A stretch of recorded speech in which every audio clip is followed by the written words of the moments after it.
Sometimes change does not fail because a person is unwilling. It may fail because one part of the system still does not feel safe enough to follow. That sentence is important because many adults are trying hard. They are not unserious. No, they're not lazy. They are not playing with their lives. They have made decisions, they have made plans, they have prayed, they have watched videos, they have attended sessions, and they have promised themselves that this time things will be different. Yet, when the moment comes to act differently, something inside them pulls back. A boundary becomes difficult, visibility feels dangerous, rest feels wrong, receiving help feels uncomfortable, speaking clearly feels risky, choosing peace feels strange, reducing access feels like betrayal. The new behavior is wise, yes, but one part of the person is still asking the question, are we safe if we do this differently? Welcome to Inside the Design by Innocent Minds. In episode 15, we looked at why the old self fights new decisions. Today, in episode 16, we are going deeper. We are looking at the part of you that still does not feel safe. Not the whole person, no, just a part. That distinction matters. Sometimes people say, we are broken, we are damaged, we are not disciplined, we're too emotional, we are just like this.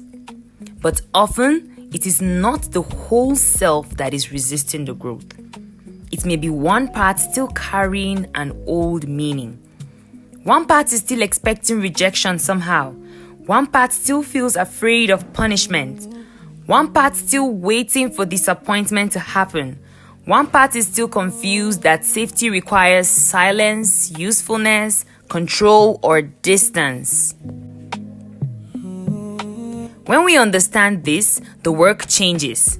The question is no longer, what is wrong with us? A better question becomes, what part of the system still feels unsafe and what does it need to learn now? This question is softer, but it is not weak. It is more precise.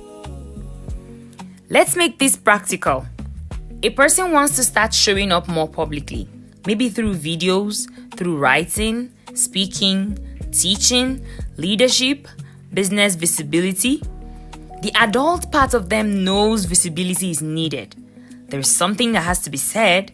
There's an experience to be shared. There is value to give. There is work to do. But each time they want to post, to record, to speak, or to step forward, another part pulls back. Thoughts begin to come. What if people mock us? What if they say we are forming? What if we are not good enough? What if someone from the past sees this? What if visibility brings attack? That part is not foolish. Maybe, at some point, being seen was not safe. Maybe confidence was mocked. Maybe speaking up attracted criticism. Or maybe being excellent made others feel uncomfortable. Perhaps earlier attempts were dismissed or laughed at or punished. So now visibility does not feel like opportunity. It feels like exposure. Another person wants to rest. The adult knows the body is tired. Energy is low. Patience is thin. Thoughts are scattered all over the place, and even prayer feels like effort. But still, when rest comes, something inside resists it. Rest feels like laziness. Quiet feels like irresponsible. A free hour feels suspicious. And before long, the person fills the space with tasks after tasks. One call, one errand, one message. Just one, let me quickly sort this out. The unsafe part may be saying, if we stop, we may fall behind. If we rest, we may become irrelevant. If we are not useful, we may lose our place. That is not restlessness alone. That is identity fear. Another adult wants to set a boundary with family. The sentence is simple. I cannot do this right now. But inside, the body shakes. Guilt rises. Old voices return. So you haven't changed. After everything we did for you, other people's children are helping them. Look at you. Is this how you will repay us? Now the issue is not only the request, no. The request has touched belonging. It has touched loyalty, fear, old childhood roles. The part that still needs family approval begins to panic. So the boundary collapses immediately. Not because the person does not know what to say. Of course they do. But because one part still does not feel safe enough to let the sentence stand. Now this is why simple advice often fails. People say, just say no, just rest, just move on, just start, just be consistent, forget them, just stop caring. Well, it's easy to say that, but the word just often ignores the internal system. If it were that simple, many people would have done it since. The problem is not always the lack of instruction. No, the problem sometimes is lack of internal safety. So what does this unsafe part need? First, it needs recognition. Not insult, not shouting, not "you are spoiling my life." Just recognition. There is a part of us that does not yet feel safe with this change. That sentence alone can reduce internal war because many people are fighting what they need to understand. Second, the part needs orientation. It needs to know that this is not the old place. This is not the same year. This is not the same helplessness. This is not the same house or the same authority or the same relationship. This is not the same lack of choice. No. You see, orientation brings the system into the present. A person can say quietly, "We are older now. We have more choices now. We can pause now. We can leave now.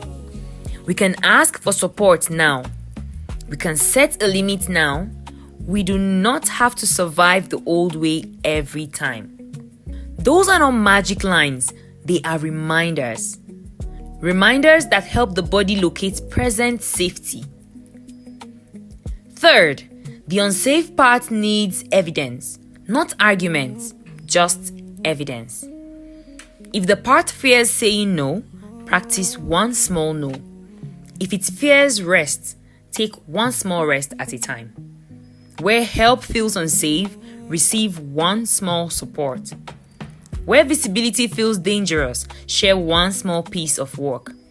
If peace feels strange, allow one calm moment to remain without creating noise. Evidence teaches better than pressure, I tell you. The system begins to learn. We have tried these and we survived. We said no and we did not disappear. We rested and life did not collapse. We spoke and not everyone rejected us. We reduced access and our worth remained. Small evidence builds safety. Fourth, this part needs space. Some changes fail because people move faster than the system can integrate. One painful event happens and the person declares, everything changes from today. Maybe that energy is sincere, yes, but if the internal structure is not ready, the old system would drag things back. So slowing down does not mean weak. Slow can mean wise. A bridge is not built by enthusiasm, it is built by sequence. Fifth, the unsafe part needs leadership, not surrender. This part should not run your whole life, no. But it should be heard, understood, and guided. There's a difference between listening to fear and obeying fear. Listening says, what are you trying to protect? Obeying says, you can make every decision. That will not work. Fear can give you information, and it should not always hold the steering. This is where many people miss it.